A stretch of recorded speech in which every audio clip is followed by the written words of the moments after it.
வணக்கம். நம்மள பல பேருக்கு இந்த ஒரு அனுபவம் இருக்கும்.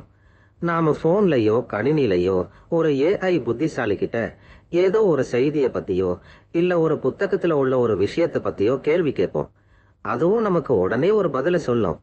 ஆனா சில நேரம் அது சொல்ற பதில் அப்பட்டமா 100% தப்பா இருக்கும். ஆனா அது அப்படி தெரியாத மாதிரியே ரொம்ப நம்பிக்கையா சொல்லும். அது உண்மையிலேயே தப்பா தான் சொல்லுதுன்னு நமக்கு அப்புறம் தானே புரியும். இந்த மாதிரி கணினி புத்திசாலி தப்பு தப்பா பேசுறதுக்கு கற்பனை பண்றது ஹலூசினேஷன்னு டெக்னாலஜி உலகத்துல சொல்றாங்க. இது ஏன் நடக்குதுன்னா, சும்மா ஒரு கணினி புத்திசாலி இருக்குல்ல, அது ஒரு பெரிய படிப்பாளி மாதிரி தான். ஆனா அது ஒரு மூடிய புத்தக பரீட்சை எழுதுற மாதிரி. அது லட்சக்கணக்கான புத்தகங்களை முன்னாடி படிச்சிருக்கும். ஆனா அதுக்கு உள்ள ஞாபகம் எல்லாம் ஒரு மாதிரி உறைஞ்சு போயிருக்கும். ஒரு கேள்விக்கு சரியான பதில் அதுக்கு ஞாபகம் இல்லைன்னா அல்லது தெரியலனா, அது சும்மா ஒரு கணக்கு போட்டு இதுதான் என் பதிலா இருக்கும்னு ரொம்ப நம்பிக்கையா ஒரு யூகத்தை சொல்லிடும். ஆனா யோசிச்சு பாருங்க, நாம அந்த பெரிய படிப்பாளிக்கு ஒரு திறந்த புத்தகம் கொடுத்தா இப்படி இருக்கும். நீங்க கேள்வி கேட்கறதுக்கு முன்னாடியே, தம்பி, நீ நேரா நூலகத்துக்கு போய் இந்த விஷயத்தை பத்தி இப்ப உள்ள ஒரு புது டாக்குமெண்ட்டை எடுத்து படி. அப்புறமா அதுல உள்ள உண்மைகளை மட்டும் வச்சு எனக்கு பதில் சொல்லுன்னு நாம சொன்னா எப்படி இருக்கும்? அதுதாயா இந்த மீட்டெடுத்தல் பெருக்கப்பட்ட உருவாக்கம், ரெட்ரீவல் ஆக்மெண்டட் ஜெனரேஷன் சொல்றாங்க. சுருக்கமா RAGன்னு கூட வச்சுக்கோங்களேன். இது ஒரு பெரிய வித்தைங்க. இந்த பேரு கொஞ்சம் நீளமா சிக்கலா இருக்கும்.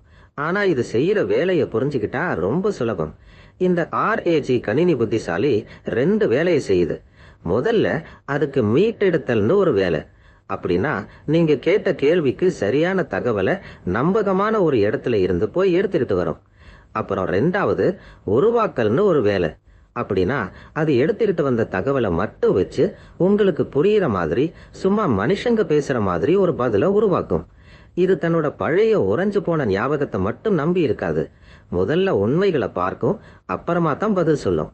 நம்புவீங்களோ இல்லையோ, இதையெல்லாம் நம்ம தினமும் பயன்படுத்திக்கிட்டு இருக்கோம். ஆனா நமக்கு தெரியாது.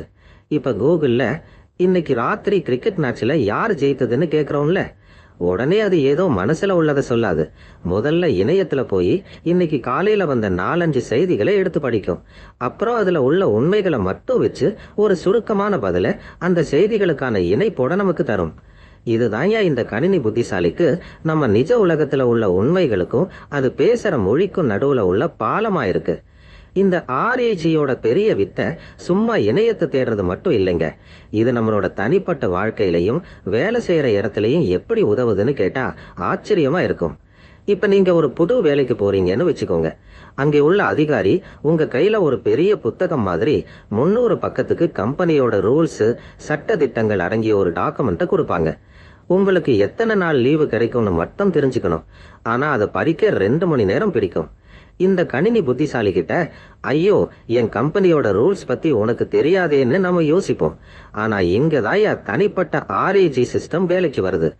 உங்க கம்பெனியோட அந்த பெரிய புத்தகத்தை நீங்க சும்மா இந்த சிஸ்டத்துக்குள்ள போட்டுடுங்க. அப்புறம் எனக்கு எத்தனை நாள் லீவு கிடைக்கும்னு கேளுங்க. அடுத்த நிமிஷம் அது உங்க புத்தகத்துல 72வது பக்கத்துல உள்ள ஒரு பேராவை எடுத்து படிச்சு சுலபமா உங்களுக்கு புரியுற மாதிரி விளக்கி கூறும். இந்த தொழில்நுட்பத்தை வச்சு என்னவெல்லாம் வேலை செய்யலாம்னு கேட்டா நம்ம வாழ்க்கையவே மாத்துங்கயா. வழக்கறிஞர்கள் ஆயிரக்கணக்கான பழைய கோர்ட்டு வழக்குகளை, சட்ட திட்டங்களை எல்லாம் இதுல போட்டு ஒரு சின்ன தீர்ப்பை கூட உடனே தேடி கண்டுபிடிச்சிடுறாங்க. பிள்ளைங்க பெரிய பெரிய பாட புத்தகங்களை எல்லாம் இதுல போட்டு எனக்கு இதுல இருந்து கேள்வி கேளுன்னு சொல்லி தனக்கு ஒரு தனிப்பட்ட குருவை வச்சு படிக்கிறாங்க. சின்ன கரைக்காரங்க எத்தனையோ வருஷத்தோட வரவு செலவு கணக்கு பேப்பர்களை எல்லாம் இதுல போட்டு கடந்த நவம்பர் மாசம் எந்த பொருள் நல்லா வித்துச்சுன்னு கேட்டா போதும், உடனே சரியா பதில் சொல்லுது. ஊசி தேடுற மாதிரி கஷ்டப்பட்டு தேடுற வேலையெல்லாம் மிச்சம். சும்மா ஒரு கேள்வி கேட்டா போதும், அதுவே வேலையை முடிச்சிடும். இப்ப நீங்க யோசிக்கலாம், இந்த RAG சிஸ்டத்தை எல்லாம் உருவாக்குறதுக்கு பெரிய கம்ப்யூட்டர் நிபுணரா இருக்கணுமேனு.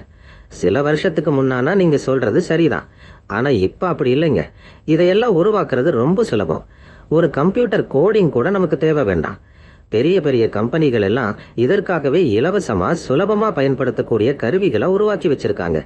இப்ப கூகுள்ல நோட்புக் LMன்னு ஒரு விஷயம் இருக்கு. நீங்க சும்மா அந்த இணையதளத்துக்கு போய் உங்க கம்ப்யூட்டர்ல உள்ள முக்கியமான டாக்குமெண்ட்டுகளை, புத்தகங்களை, ஃபைல்களை எல்லாம் உள்ள போடுங்க. அடுத்த நிமிஷம் உங்களுக்காக ஒரு தனிப்பட்ட RAG சிஸ்டம் உருவாகிடும். சாட் ஜிபிடி உருவாக்கின கம்பெனி எல்லாம் கஸ்டம் ஜிபிடின்னு ஒன்று உருவாக்கி வச்சிருக்காங்க.